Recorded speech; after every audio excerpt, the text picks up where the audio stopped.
Morris, Chief Communications Officer for the City of Des Moines. Welcome to City Talk. There are a lot of things that go into building a great city. Beautiful architecture, good paying jobs, strong schools, diverse housing options, and great infrastructure. In fact, infrastructure is the very backbone of any great city. Today's show is about the summer construction season, which is in full swing across our city.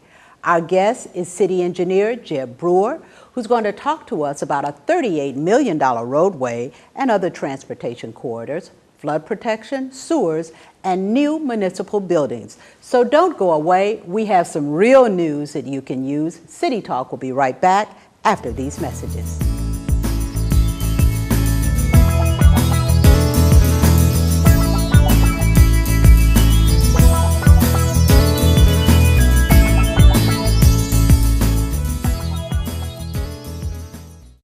This is my computer. This is your computer. Let's go on the internet. Let's go. Click it. Yes. Okay. I cursor in between the R and the E. When I say dot, I want you to just push the period. She's gonna love me all over again now. That's it. Jamaica, here you go. Here we go. Good job. Thank you. Thank you. And I did it by myself. Feel smarter.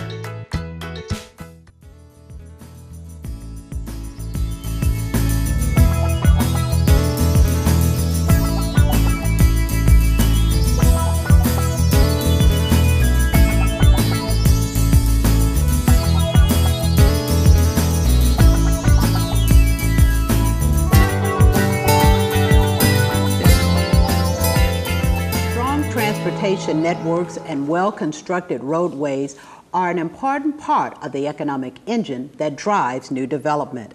This summer, major road improvements to the Southeast Connector project will extend Martin Luther King Jr. Parkway from Southeast 9th Street to Southeast 30th Street at a cost of $38 million. Here to tell us about that and other summer construction projects is City Engineer Jeb Brewer. Jeb, thank you so much for being with us. First of all, I'd like to talk about how does this year's summer construction season compare with other construction seasons in the past? Well, we're quite busy this summer. We did have a wet spring, so a lot of the construction's been pushed off to these warmer, drier months, and we've had some fortunate it's been dry lately. Some of our bigger projects, like you mentioned, are the Southeast Connector, which is a major improvement on the southeast side. Right now we have two separate construction contracts going on. There's a contract from Southeast 9th to Southeast 15th, and soon to be starting one from Southeast 15th to Southeast 30th. It's from Southeast 9th to Southeast 15th. It's a 4-lane divided road, and then at Southeast 15th out to Southeast 30th, it'll be a 2-lane facility, but it'll be graded in preparation for in the future being made to a 4-lane facility. Martin Luther King Parkway is a beautiful road, and it's very different. I understand it follows a design that the city calls complete streets. Would you help our viewers understand what's a complete street and how they differ? Well, in the City of Des Moines, Council has set a policy that we want to look at our transportation networks for all users, buses and cars and bicycles and pedestrians. So people use this term complete street to try to look at all forms of transportation. Some people get confused and think that means that every single street would have a bike lane and a side path and a bus turnout. That's really not economical or even practical to do that. So we look at each street and see where we could make smart improvements. For the Southeast Connector, which will eventually become East Martin Luther King when it's opened, since it was a new roadway, we had opportunities that oftentimes we don't in existing roadways. So we will have a on-street bike lane for commuter bikers so they can ride in their separate lane at very high speeds typically. There'll also be a side path where people can enjoy a more leisurely ride if they have young children. It's also good for pedestrians. And it's also designed for the turning movement so that buses can easily make their way, and opportunity for later bus shelters to be put on there. So it's a facility that allows all modes of transportation to use that and connect our community. Martin Luther King Jr. Parkway is certainly one of the most beautiful boulevards in the city. How often do we build a $38 million, and actually it's more than that, roadway like this?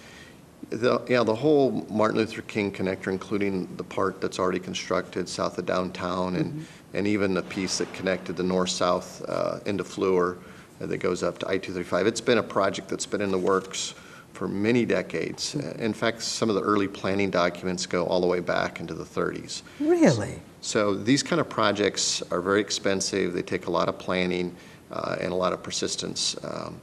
And so they don't come along very often, and we just kind of keep nibbling away at what we can and making these improvements. And we were very fortunate this latest round, the piece from Southeast 15th to Southeast 30th, we were a recipient of a number of federal grants.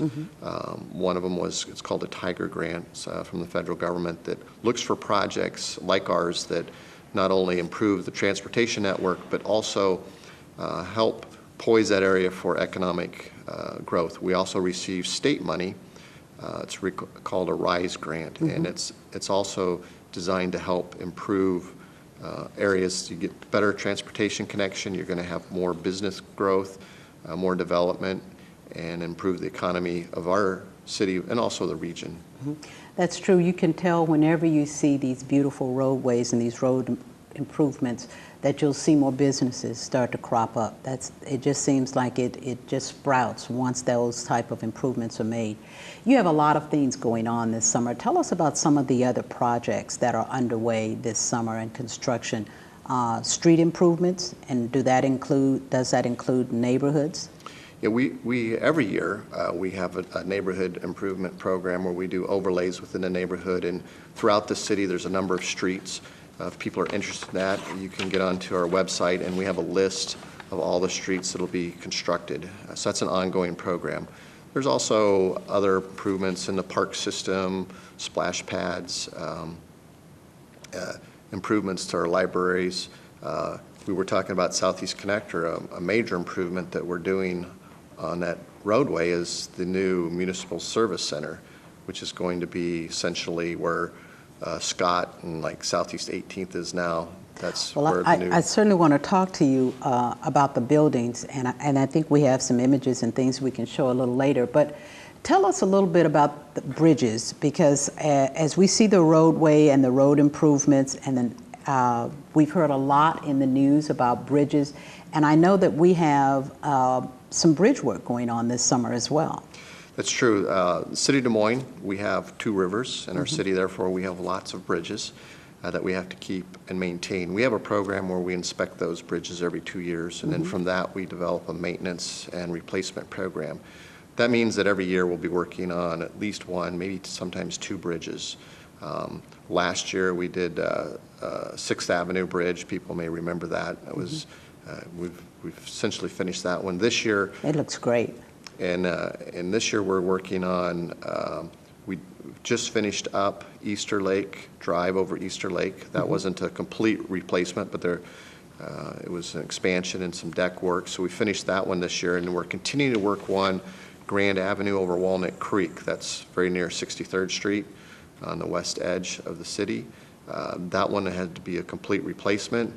The bridge has actually been removed, and the contractor's in the process of building the footings and the foundations.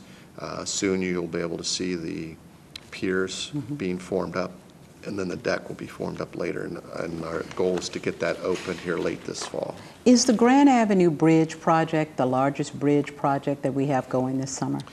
It is the biggest and most disruptive this summer. That one is, a lot of traffic uses that road, so we've been working with the police department and making sure that the detour routes, that people obey the traffic control, the stop signs, the speed limits, and make sure that people are respectful of the neighborhood as they use those detours. Okay. I know this is probably a loaded question, but do you have any idea what the cost? I mean, when you look across Des Moines, there's all kinds of things being worked on. Do we have an estimated cost of our summer construction season, all of the different projects, what it might cost us? Well, sometimes projects, they will go over more than one construction season. So we may award a contract. For example, we awarded this year the Southeast Connector project, which you mentioned was $38 million. It won't be all constructed in this one year. In fact, it'll be into the next year and some even to the following year. So if you had that project and if it was over 3 construction, or 2, maybe it's $15 million in 1 year and maybe another $10 million. So, but each summer there is tens of millions of dollars of construction activity going on around the city, and those are funded through various means, either federal grants, local funds. There's Prairie Meadows gaming funds. There's also stormwater funds that'll pay for stormwater improvements. So every summer, we have an extensive program, but we're a good-sized city. We need to spend that kind of money and maybe even more money to keep our infrastructure and just maintain it in its current condition. Yeah. Des Moines is beautiful, and everybody who visits our city talks about how beautiful it is, and a lot of that has to do with our roadways, our transportation corridors, beautiful public spaces that make this city great. I know many people in our audience are probably wondering if there are things going on in my neighborhood. And there are projects all over the city. And we've prepared a brief overview of some of the major projects in each of the 4 council wards. So let's take a look. Spring construction projects in Council Ward 1, which is in Northwest Des Moines, include the repairs made to the Interurban Trail Bridge, and the bid is about $229,000. There are a number of street resurfacing projects, and they include 30th Street from Forest Avenue to Hickman Road, 30th Street from Sheridan Avenue to Euclid Avenue, 55th Street from Madison Avenue to Aurora, and Beaver Avenue from 3819 Beaver Avenue to Aurora. In addition, Beaver Avenue and Aurora Avenue will have traffic signal improvements. There will be sewer lining projects as well. Spring construction projects for Council Ward 2 in Northeast Des Moines include renovations to the John Pat Dorian Trail. This project costs approximately $430,000. In addition, McHenry Park will also get a new open-air shelter overlooking the Des Moines River. This is a project that costs $179,000. Street surfacing continues in Council Ward 2. East 12th Street from East University Avenue to East Washington Avenue. Easton Boulevard from I-235 exit ramp to Hubble Avenue. Hall Avenue from East 25th Street to East 29th Street. East Washington Avenue from East 9th Street to East 14th Street. And York Street from East University Avenue to East Washington Avenue. Council Ward 2 will also have a sewer lining project as well. Also in Council Ward 2, the North Side Library will have improvements made to the heating and cooling system. Improvements will be made to the sanitary sewer at East 37th Street, from East Euclid Avenue to Hubble Avenue. The Birdland Shelter in Birdland Park will undergo extensive renovation, including new windows, new roof, painting, new light fixtures, upgraded accessible restrooms, a new catering kitchen, and a new heating and air conditioning system. Some of the spring construction projects in Council Ward 3, which is Southwest Des Moines, includes the Grand Avenue Bridge over Walnut Creek. This is one of the largest bridge projects being done this summer at an estimated cost of over $3 million. Ward 3 will also have sewer lining projects as well. Street resurfacing projects in Council Ward 3 include 51st Street from Grand Avenue to Welker Avenue, Ingersoll Avenue from Polk Boulevard to 56th Street, and McKinley Avenue from Southwest 56th Street to Highway 28. Also in Ward 3 in the 4500 block of Wakanda Parkway, there's a sanitary sewer project. This improvement costs approximately $54,000. improvements are being made to the Greenwood Pond Detention Basin at a cost of approximately $314,000. Improvements are also being made to Grays Lake Northwest Shoreline Retaining Wall. New traffic signals are being installed at the intersection of 7th Street and Laurel Street. Parking garage repairs are being done at the 3rd and Court Avenue parking garage and the 9th and Locust Avenue parking garage. Also in Council Ward 3, the Downtown Bicycle Master Plan has improvements totaling $279,000. You'll see improvements on Grand Avenue, Locust Street, 5th Avenue, Southwest 6th Street, Southwest 7th Street, Ingersoll, and Cottage Grove Avenue. In addition, the Southside Library will have improvements made to its existing heating and cooling system. Some of the spring construction projects for Council Ward 4 in Southeast Des Moines include a 2.5-mile segment of the Des Moines River Regional Trail at a cost of $1.3 million. In Columbus Park and McHenry Park, outdated wading pools will be replaced with new water features. This project is approximately $447,000. Some of the street resurfacing projects in Council Ward 4 include Southeast 6th Street from Hartford Avenue to Indianola Avenue, Scott Street from Southeast 1st Street to Southeast 6th Street, East Court Avenue from Redhead Road to East 18th Street, Dean Avenue from East 15th Street to Redhead Road, East McKinley Avenue from Southeast 14th Street to Indianola Avenue, East Porter Avenue from South Union to Southeast 5th.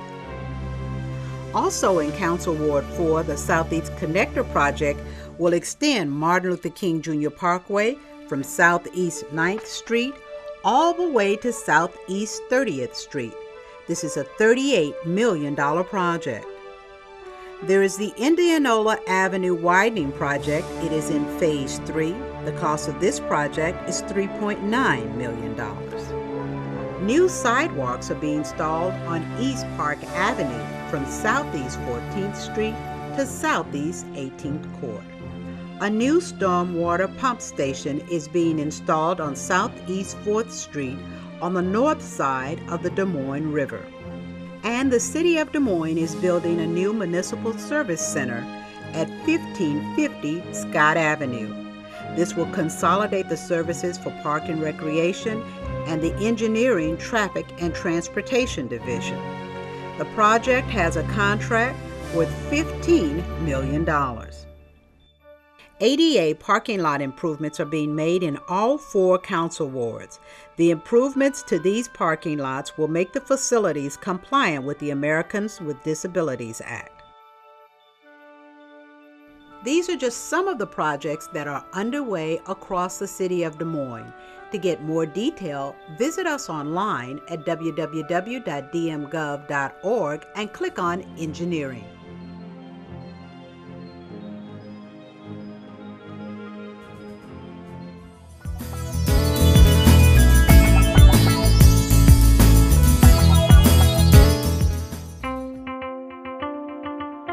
Severe weather can destroy a home in seconds. There's no time to think, only time to act. Have a kit so you're ready for any emergency.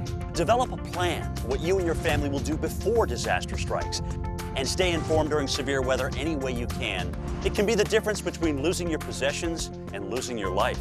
Just ask the owners of this house. Visit weather.com/ready and let the Weather Channel help you prepare your family for emergencies.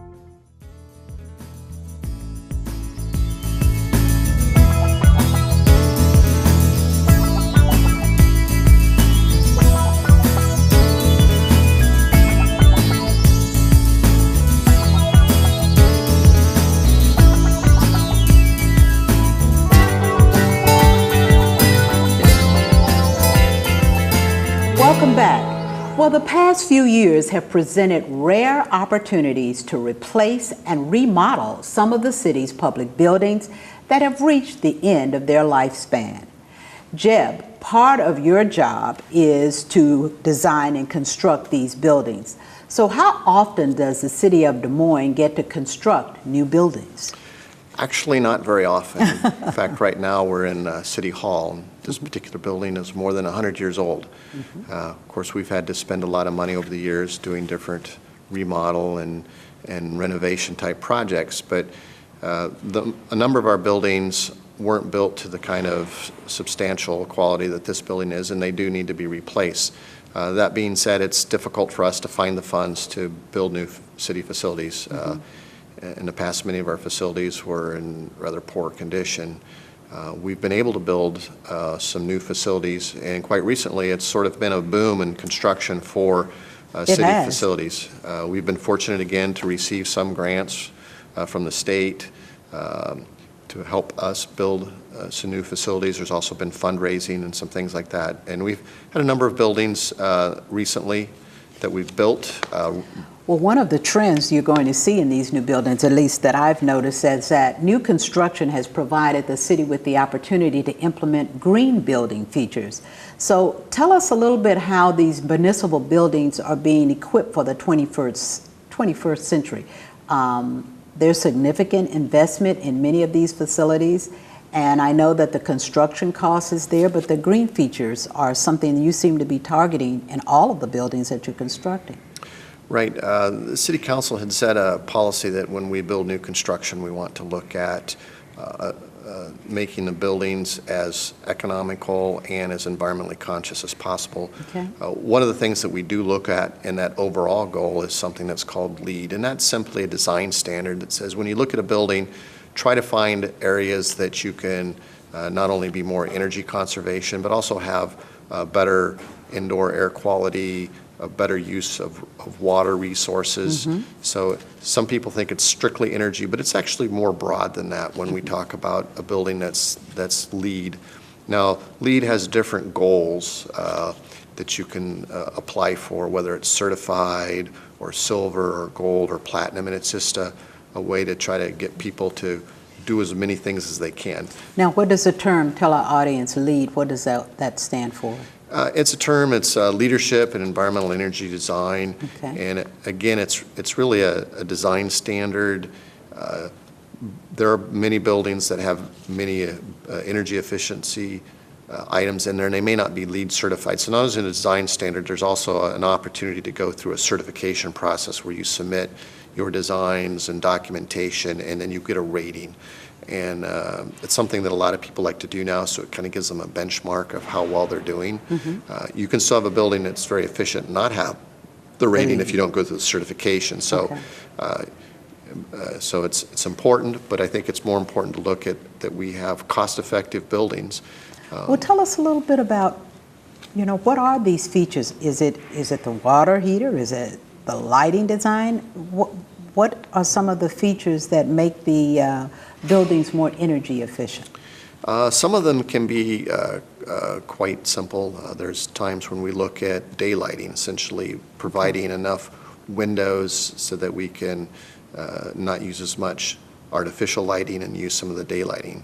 Okay. And all right. then you also have to look at heating and cooling. So there's times when we make sure the windows are very efficient, double or triple pane windows to make sure that you don't have as much heat loss, insulating the building.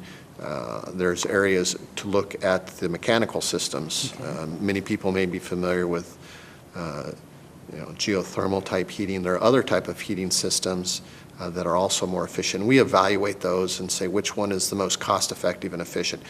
Sometimes the geothermal is, sometimes it's not, depending on the use of the building and what your heating and cooling needs are. So those are some of the things, your air conditioning, your heating, your windows, water usage, trying to recover rainwater, wow. things like that. So that's good.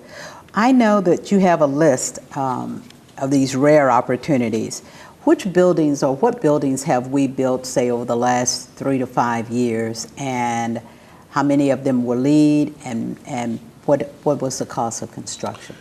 Well, as you can see, some of the buildings that we've recently opened in the last couple of years. Last summer, we opened the Bright Grandview Clubhouse. That was about a $2.8 million construction.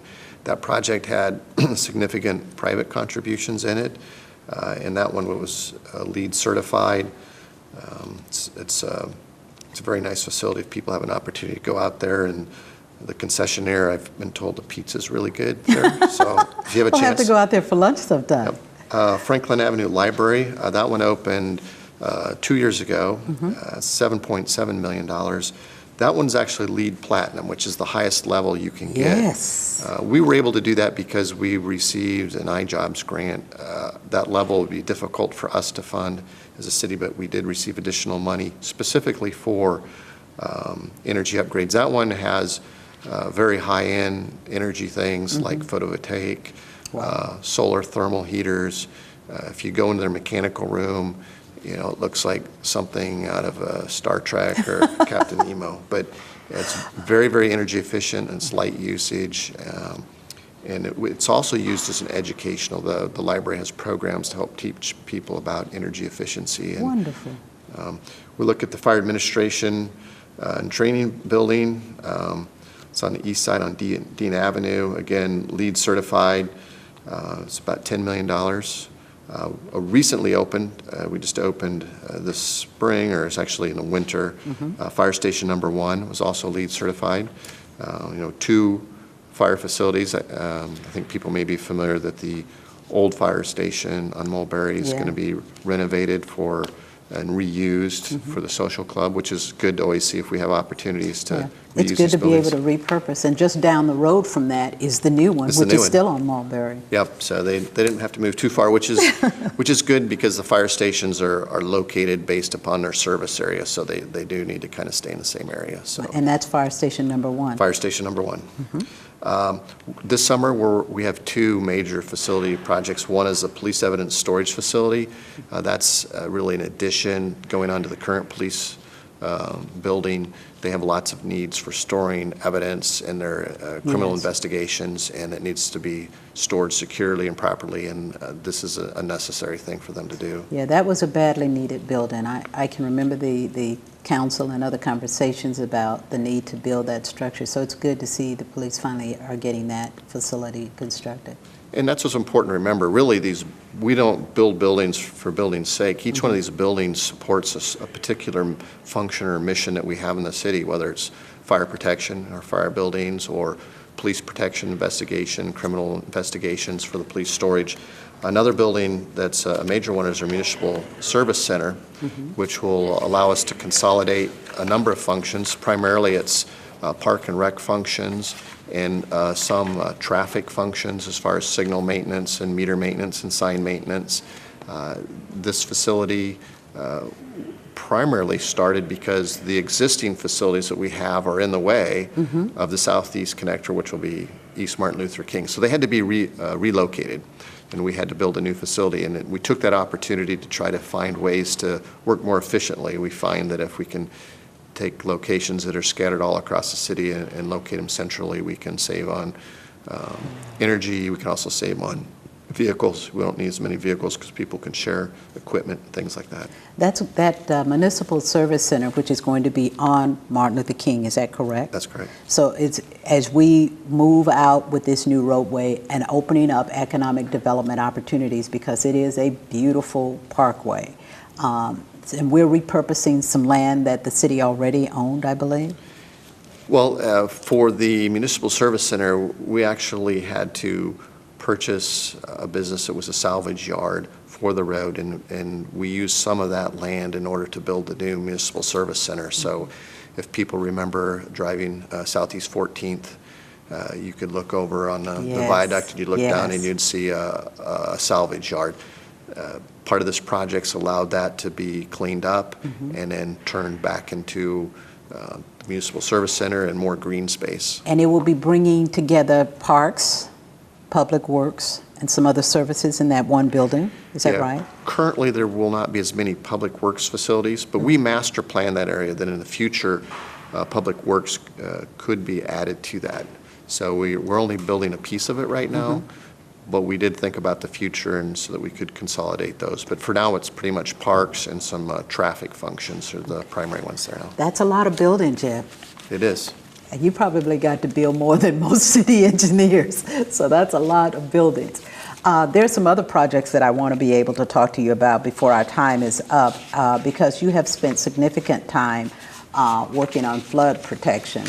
Most of us don't spend a lot of time thinking about sewers and pump stations, but when they stop working, we certainly think about it. And that's part of the flood protection improvements that the city of Des Moines is engaged in year-round. So there are a lot of unique things that are going on. Since 2008, at least I can remember, since 2008, there's been a really big effort to do more on flood protection. What are some of the projects or the improvements that the city of Des Moines has made since 2008? This year is kind of an interesting year for us to look back at some of the flood improvements we've made. 2008, this is the 5th year anniversary of a fairly major flood that we had in Des Moines. It was very significant for areas like Cedar Rapids. It's also the 20th anniversary of the 93 flood, which was really a kind of a milestone for Des Moines. There was a lot of flood damage, and since 93 we've made, you know, $140 million of improvements to flood structures, but we've also made significant improvements since 2008. And we are continually looking at our flood protection system and trying to improve it and maintain it. Some of the projects that we've done since 2008 are the Jackson Avenue Pump Station. Essentially, that basin and pump station, we had to man it with portable pumps. By having a permanent pump installed in there, it allows us to fight the flood more effectively instead of having to run out these pumps, and we can automatically pump the water out, and that's a big cost savings. Court Avenue Pump Station, there was no pump station there before. People may not recognize that pump station. Yes. It's enclosed in a housing that's to mimic the hub spot, which is just across the street. If people remember, in 2008 there was significant flooding on Court Avenue, and this pump station, along with a number of improvements we made to the sewers, is to help address the flooding issues associated with hard rainfalls.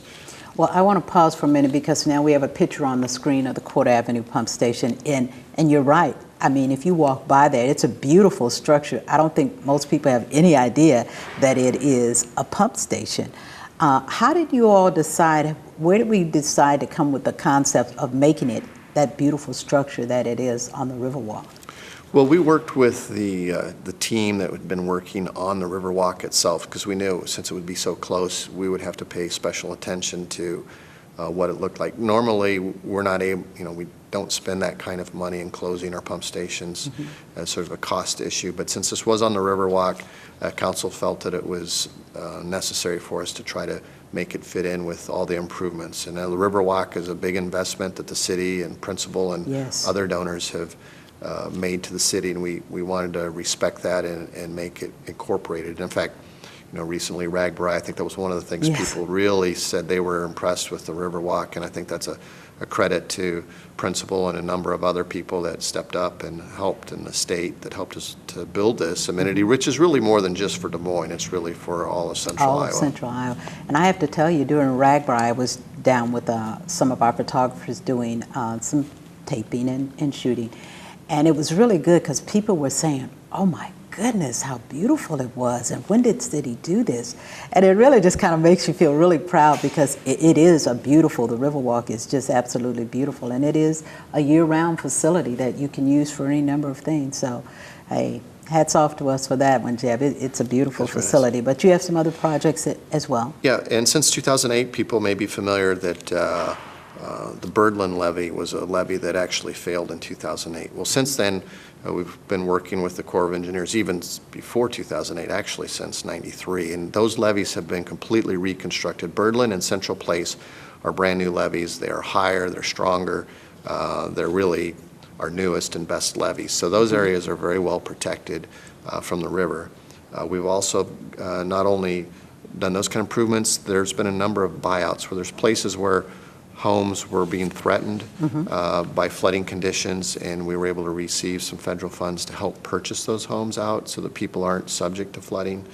And then there's been some improvements that we've made on our wastewater treatment plant. One of the concerns when you have high water conditions is your wastewater treatment plant gets flooded out. Yes. We don't want to have situations where raw sewage goes into the river, so there's been a number of improvements. New main outfall is one of the things they're building. If people are along the river and they'll see some construction, some very big pipe that's going in along the river. That's part of the new main outfall that allows more capacity to take water down to the plant. And there's also new facilities down at the plant to help deal with this increased water when it rains. Okay, Jeb, help me. So this, we have a picture of that as well. So what this does, I mean, what's coming out of that huge pipe is water that's been treated and cleaned and going back into the river. Well, the pipe you see actually is taking the water from downtown and other places, that the rainwater, when it gets into our sanitary system, it will take that water and transport it all the way down to our treatment plant. Okay. And then when it gets to treatment plant, they've built new facilities down there that we didn't have before that can take all that water and store it and then treat it before it goes into the river. So it's really taking that water. In the old days, a lot of that, when it rained hard, there would be what we called overflows, and it'd be a mixture of rainwater with some sewage, and it would go into the rivers. And that was old practices, and today, we want to treat the water. We treat it to a level that essentially the water is of a higher quality than the river itself when it's discharged back into the river. Wonderful, wonderful. We're very proud of that. I know that there are also sewer projects. We hear a lot about sewer projects and how they are important to our flood protection. Can you just shed a little light on those for me? Like I mentioned before, on the Court Avenue, even though it's a pump station, the pump station really only works when we get the water to it and take it off the street. So we had a major sewer project last couple of years, if people remember, trying to get around downtown and going down 2nd Avenue and those disruptions. But we've had other sewer projects in other neighborhoods where we build new storm sewers to take the storm load off the sanitary and help prevent basement backups, and we continue to do that every year. Okay. Well, I know we're running close to the end of our time here, but I did want to share with people that in addition to streets and flood protection and city buildings, that a lot of work is being also done this summer on neighborhood parks and trails. They're getting a facelift as well. Are these projects, give us just briefly a range of what's being done for parks and trails during the summer, because we saw a little bit of that in our ward review. Right. There's a number of projects you can look up. I know at McHenry Park, that's one where we're building a new shelter. We've recently installed a new splash pad up there. There are other parks around the city in which the Parks Department programs new infrastructure, whether it's a new playground or a new splash pad. It may seem like a while before it gets to your parks. There's a number of parks in the city, so they have a master plan and we go around and do those. There's also just some basic maintenance. One of the things we're doing, working on some of the parking lots that may seem kind of mundane, but it's important. And when we do that work in the parking lots, we also want to try to make our parks as accessible for everyone as possible. So some of these improvements are designed to help it make it easier for people with any kind of mobility issues to be able to get to the parks and enjoy them like everyone else. Okay. Jeb, thank you. There is so much going on around Des Moines in terms of the summer construction season, and regardless to where you live, you will see some of these projects. All of these projects help make Des Moines a beautiful, livable city that continues to draw national attention and recognition for its appearance and the lifestyle. So the next time you see traffic that's slowed or detoured by a city road or construction project, you can feel reassured that the city of Des Moines is hard at work building a community for the future. That wraps up this edition of City Talk. I hope you will join us again here on DMTV, City of Des Moines, Cable Channel 7. Every month, we will bring you new information about city services and facilities. Today's program can be seen again during the replays on the dates and times now listed on your television screen. DMTV is provided to the City of Des Moines free of charge by Mediacom Cable. You will find us 24 hours a day, 7 days a week in the basic tier of service on cable channels 7, 86, and 97.1. You can also watch DMTV online. Go to www.dmgov.org. DMTV is also on YouTube. We have a YouTube channel at www.youtube.com/City of Des Moines, Iowa. Watch any of our TV shows anytime you want with video on demand. You will find those links on the Public Information Office webpage and on YouTube. I'm Amelia Hamilton Morris. Thank you for watching.